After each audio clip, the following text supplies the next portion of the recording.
Hello, with Survivor Series coming up, it got me thinking back to some of the previous pay-per-views, specifically the 1989 event. At Survivor Series 89, all of the teams consisted of 4 members and had a team name. The team names ranged from the simple but effective The Ultimate Warriors and the Hulkamaniacs, to those that sound a little silly now, but were no doubt rather apt at the time, such as the Rude Brood, led by Ravishing Rick Rude, against Piper's Rowdy Roddies. Then there were the kind of clever ones from Jim Duggan's team of the 4x4s, which was a play on the 2x4 that he carried with him. These team names in the 4x4 format have inspired me to try and book this year's Survivor Series in this style. While I am aware of what has recently happened on Raw, what with SmackDown putting it under siege, I will be booking this based upon the end of TLC. Matches are going to be based upon the storylines up until then and how I think the fallout from TLC could have gone. This is just for fun, and I hope you all get some enjoyment out of it. Now for some self-imposed rules as to how I can book this. Raw and SmackDown will be kept separate until the main event.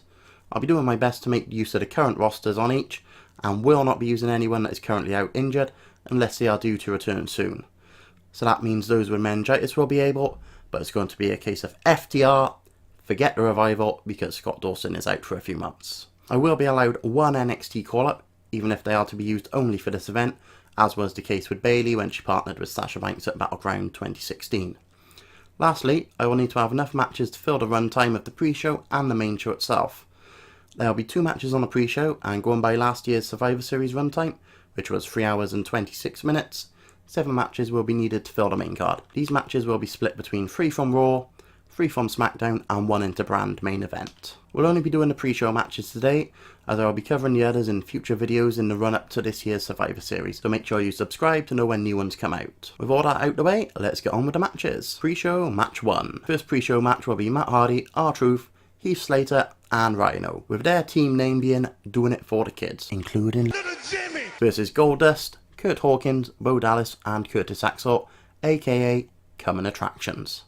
This will play into Goldust's love of movies, Curtis and Bo being part of the Miztourage, and the likelihood that Kurt Hawkins' losing streak will one day end. The match will play out with Goldust eliminating R-Truth to see Rhino come in. Goldust won't want any of this, so he'll tag in Kurt Hawkins. As soon as he steps in the ring, Rhino picks up the second pinfall of the match to even the odds. This will then bring in Curtis Axel, and we'll also see Bo and Heath getting in on the action with a few tags. Bo will end up eliminating Rhino with a cheeky roll-up while pulling on his singlet. With this, Matt Hardy is up next and hits Bo with a twist of fate as he is celebrating eliminating Rhino. Hardy pins Bo Dallas before seeing him out of the ring, and Curtis Axel will now take the initiative to come in, and there'll be a little bit of back and forth between the two before Axel starts to get the upper hand on Hardy. After a few near misses, Matt will finally make the hot tag to Heath Slater, and he'll start wailing on Axel. Just as it looks like he has him down for the 3 count, a hand will grab Axel's leg and put it on the rope. Bo never left the ringside, and with this intervention gives Curtis Axel the perfect opportunity to roll up Heath Slater as he is complaining to the ref. Even though he got the pinfall, Axel is still a little groggy, and this allows Matt Hardy to come in and hit him with a twist of fate to make it 1v1 against Goldust.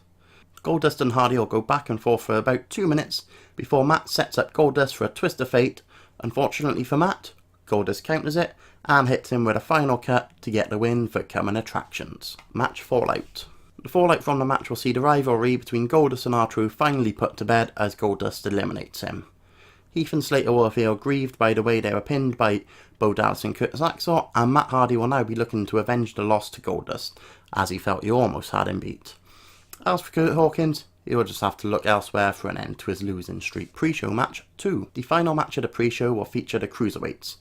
We'll have the team captain Kalisto teaming with Mustafa Ali, Lince Dorado and Akira Tozawa as Lucha Things, taking on the Zo Train, Enzo Amore, Drew Gulak, Tony Nese and Noam Dar. I'm not too familiar with what is happening on 205 Live, so I'll just be going through the eliminations in order until I get down to the last 3 participants. Mustafa Ali will eliminate Tony Nese, Noam Dar Lince Dorado, Akira Tozawa will eliminate Noam Dar, Drew Gulak eliminates Mustafa Ali, and Kalisto will eliminate Drew Gulak. This leaves us with Enzo in a 2-on-1 situation against Kalisto and Akira Tozawa. Having just got the pin, Kalisto is in the ring as Enzo rushes in hoping to get a quick roll-up, but Kalisto is having none of that. He kicks out and hits him with a Salida del Sol before tagging in Tozawa to hit him with a German suplex and pin him to pick up the win for Lucha Things. Match fallout.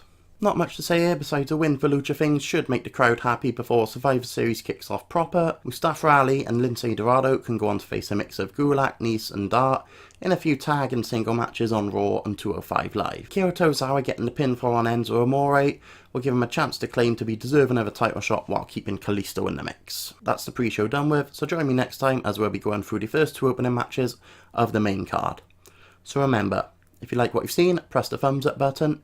If you want your friends to know about this, share the video, and if you haven't already and you want to be really cool, subscribe. So until next time, see ya.